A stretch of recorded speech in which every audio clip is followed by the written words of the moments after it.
Ladies and gentlemen, welcome back to Wentworth Battle of the Top Dog. In the left corner, we have our reigning champion, B. Smith. In the right corner, we have her opponent, Joan the Freak Ferguson. Battle of the Top Dogs starts now. Hello world, I am back. I'm back for round 5 of Battle of the Top Dogs. And in today's episode, we're going to be discussing Joan Ferguson. A little bit of backstory really quick before we get into the judging.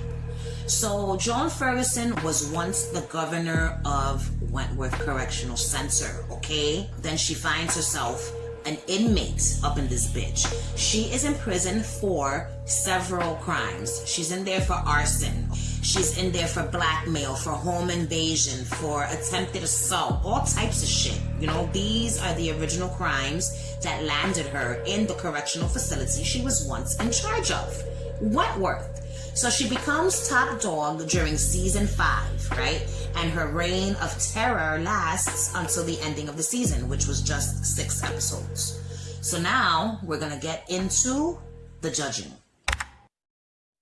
So her rules as top dog. I honestly do not know what the fuck her rules were. Like, did she have her one major rule? So basically her rules weren't much different from the others. I don't believe she ever made up her own rule. So because of this, I'm gonna give her a 7 because bitch, you should have made up a rule. How much the women feared / respected her. This one is easy. Some of the women had respect for her, like Tina and her crew, but for the most part, she scared the shit out of the rest of them, okay? Staff included. They knew what she did to B. Smith. They saw how she turned into the super freak in the yard and beat the shit out of all of those bitches, okay? The bitch even broke one of their arms. They feared her in a major way, probably more than they feared any other top dog. Like, they were scared, to death of Joan Ferguson. So she gets a 10. Fear factor, respect factor, 10 points. How does she get the position of top dog? So Joan Ferguson basically, weaseled her way into Tina's crew by helping her find a safe way to smuggle drugs into the prison, which was ironic considering the fact that when Joan was governor, her top priority was keeping drugs out of the prison. Then she cut out the competition by cutting out Juice's tongue. After she cut out Juice's tongue, all the women were congregated in the fucking yard, and she was named top dog as the women looked on in horror. Joan took out the trash when Kaz couldn't. Top dog. Top dog. Top dog. Top dog. Top dog. Get off! Top dog. Top dog. Top dog. It was great. So I'm giving her 10 points for that because she took the job. She came in and she said, you know what, listen, I'm going to do what needs to be done. I'm going to take steps A through Z, and when I'm done, I'm going to take your job, bitch. 10 points. How they lost the position of top dog. This was one of the greatest moments in Wentworth. Basically, kangaroo court.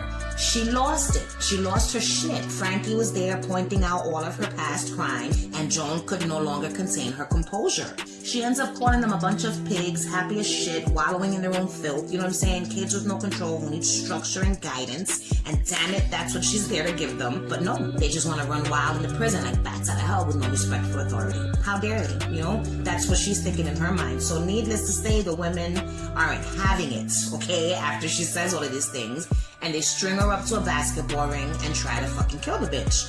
So I'm giving her 10 points. Why? She gets 10 points for not giving a fuck. I thought it was badass of Joan to not give a fuck. It was a ballsy move, and thanks to Vera, she did not die.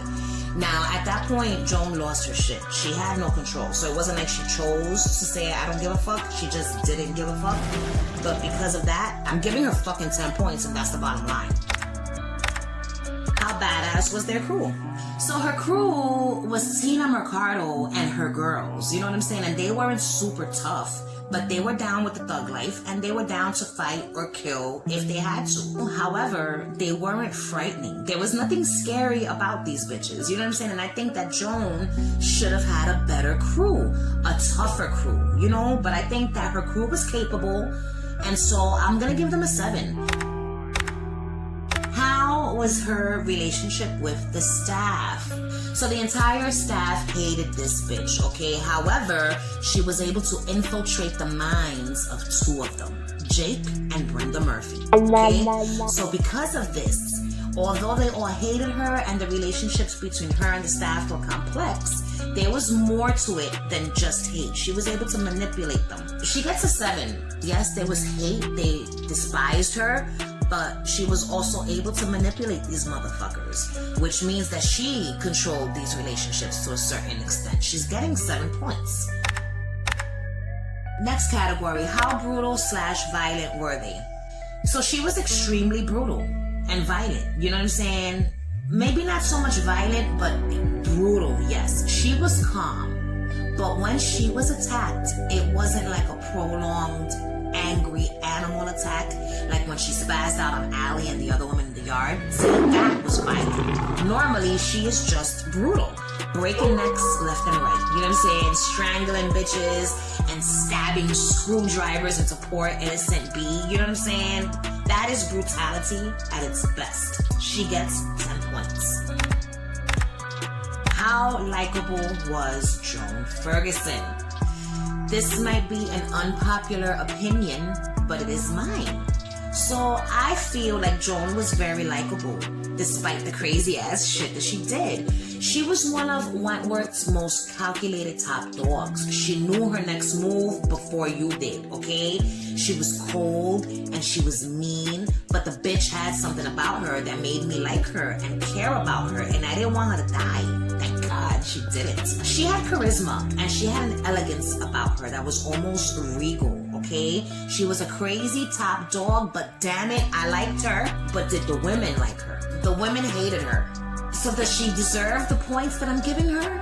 Oh my God. You know what? I'm doing it. I'm gonna just do it. She's getting the 10 points. Joan Ferguson was so likable, okay? Even though the women hated her, I don't feel right about giving her a low score for this. I feel like it would be wrong of me to give her like 5 points for like ability levels because I loved her. I'm gonna be biased on this one. She gets 10 points. How much did she care about the women? She did not care about the women. She showed how she cared about Doreen, like when Doreen was pregnant and she brought her the chocolate chip ice cream. And we know that she cared about Vera because if she didn't care about Vera, she would have let Anne kill her. But none of these things happened while Joan was top dog, okay? I'm gonna give her 5 points for care about the women because she cared about Doreen, okay? If there was anyone she cared about in that prison while she was top dog, it was most definitely Doreen, and that was it, okay? So she gets 5 points. The final category is on a scale of 1 to 10, what was her overall rating as top dog?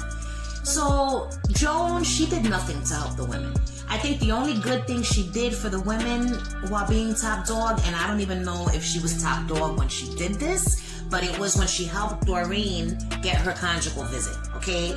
Other than that, she was a terrible top dog, only because she didn't give a fuck about them. You know, she didn't even care about the prison itself at that point, I don't think. She sucked as top dog, she knew it, we all know it, and she gets 5 points just because she knew the prison and ran the drug trade well. She excelled and was good at it, and it's part of prison life, you know, the drug trade, so I'm giving her 5 points.